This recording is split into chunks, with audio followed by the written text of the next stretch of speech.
May isang tao napakayaman. Dahil sa yaman niya, halos hindi niya nakilala yung Diyos. Minsan naisip niya mag-ikot sa ibang bansa. So sumakay siya sa isang napakagandang barko. Nung nasa kalagitnaan na bigla nagkaroon ng bagyo at nalunod itong barko na ito. Pero napakapalad ng taong ito sapagkat siya lang ang nabuhay. Andi napadpad siya sa isang island.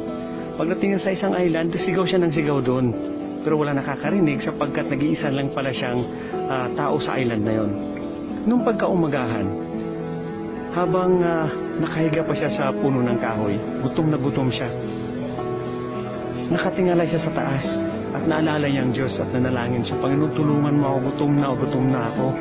Then after noon, lumakad itong tao na to, and then nakasumpong siya ng mga saging. So maya-maya naman, nakakita naman siya ng puno ng niyog. So nabusog ang tao na ito.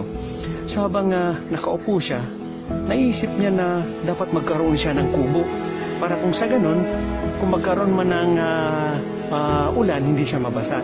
Ang problema niya, hindi niya alam paano gumawa ng kubo. So muli nakatingala siya sa taas. Sabi niya, Diyos ko, tulungan mo naman ako na magkaroon ako ng kubo para hindi ako mabasa pag umulan.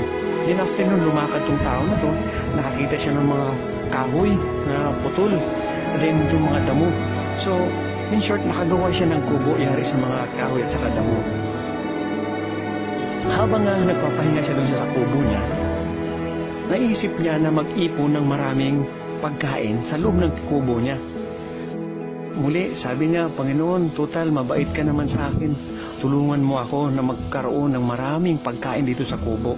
So, umalis ang tao na to, naghanap ng mga pagkain, at muli nakasumpong siya ng maraming pagkain at dinala niya ito sa kanyang kubo. So sabi ng tao na to, kahit isang buwan ako hindi lalabas dito, mabubusog na ako nito, hindi na ako magugutom. Then dumating yung isang araw, dumating yung punto na naboring siya dun sa, sa kubo niya. Sabi niya, mamasyal nga ako. So namasyal itong tao na to sa gilid ng karagatan. Nung nakalayo na siya, biglang kumidlat at tinamaan ng kanyang kubo. So yung kubo niya naging abo. Lahat ng pinaghirapan niya na pagkain na inipon niya, naging abo, hindi niya napakinabangan. Ang ginawa niya, sigaw siya ng sigaw at tinuturo ang himpapawid at sinisisi ang Diyos. Ano kaklase kang Diyos? Bakit mo ako pinabayaan naghihirap ngayon? Tinulungan mo ako magkaroon ng kubo, tinuruan mo ako magkaroon ng prutas, pero ano na ngayon, sinunog mo lahat. Ano kaklaseng Diyos? Buong hapon na yun, sinisisi ng Diyos hanggang sa nakatulog siya.